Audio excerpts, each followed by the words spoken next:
Hello, welcome to Web of Stories. My name is Melinda. It's Friday, which means it's 5 on Friday. So 5 on Friday was started by Suey at Suey's Book Banner. And each Friday we give you a themed list of 5 books. We do not coordinate our lists, so she will have something completely different this week, although she might not have something completely different this week. Once you find out what I'm doing, we might be doing the same thing. I don't know. She does these really nice, slick videos. I set a timer and talk for 5 minutes. And it's the one video where it's actually beneficial that I talk too fast. So there we go. So let's get started. Let me set up my timer here. I know I should get it queued up ahead of time, but since I've always had to go do it, I figure I might as well just keep doing it. Okay, 5 minutes. We are coming up on Valentine's Day, which is also Ash Wednesday and Oregon's birthday, but we're just going to concentrate on Valentine's Day right now. So I have 5 romances for you. The thing is, though, I haven't been reading romances in a while. I am reading one now for the Book Cougars, but I'm not going to be talking about that one because I'm still in the middle of it.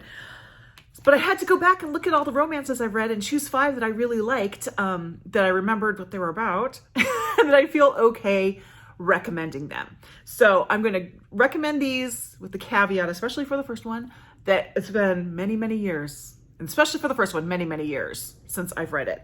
I think I actually have these in order that I read them. So the first one I have is Years by Laverell Spencer. So Laverell Spencer was everywhere in the 80s. She is the first romance writer I read. The first one I read was Morning Glory. I'm not talking about that. I'm talking about Years. Years is like Little House on the Prairie, but with graphic sex.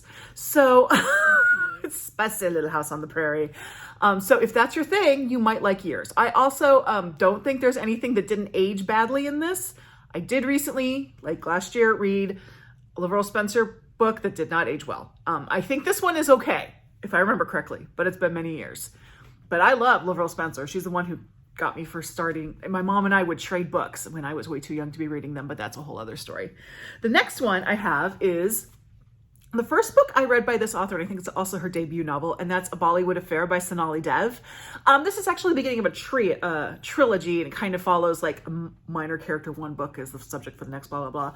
But I really loved A Bollywood Affair because it felt like I was watching a Bollywood movie.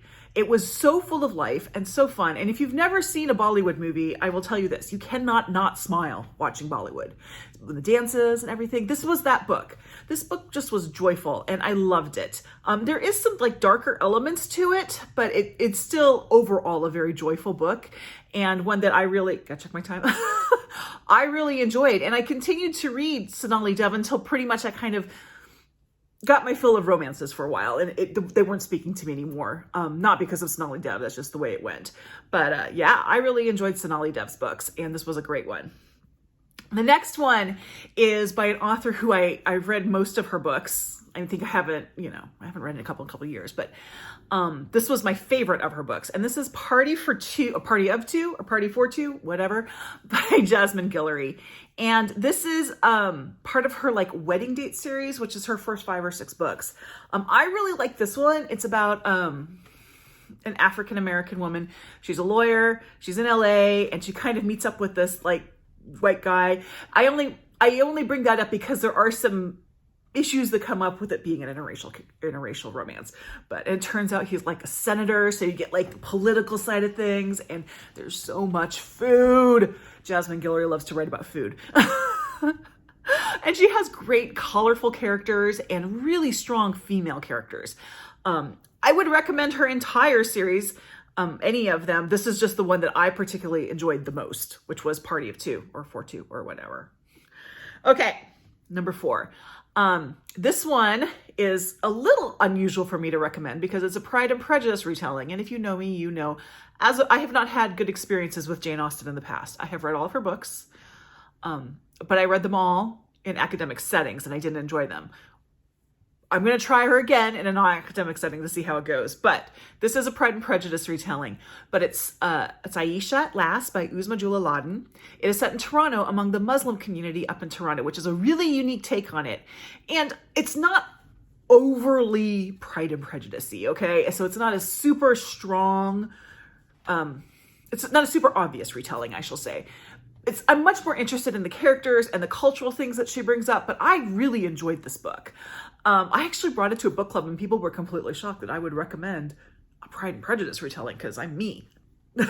But I really enjoyed this book. And that is Aisha At Last by Uzma Julalat. Oh, 30 seconds. Finally, last one. A lot of people have read this. I've actually only read the first one, but I do plan on reading on. Y'all know what it is. It's Heartstopper. I read Heartstopper to fill a prompt for a challenge. That's the only reason I read it, but I just thought it was so sweet and loving and lovely. And this is wonderful. This is a good romance that I think everyone should read. And it's a graphic novel, so it goes really quickly. And I have 10 seconds left. I did it with 10 seconds to spare. Those are 5 romances I would recommend. I really hope I didn't forget about anything questionable in yours. I will say that. The other ones are okay. But it's been, there we go, there's my time. It's been a long time since I read Years, so I hope there's nothing really horrible in there I forgot about.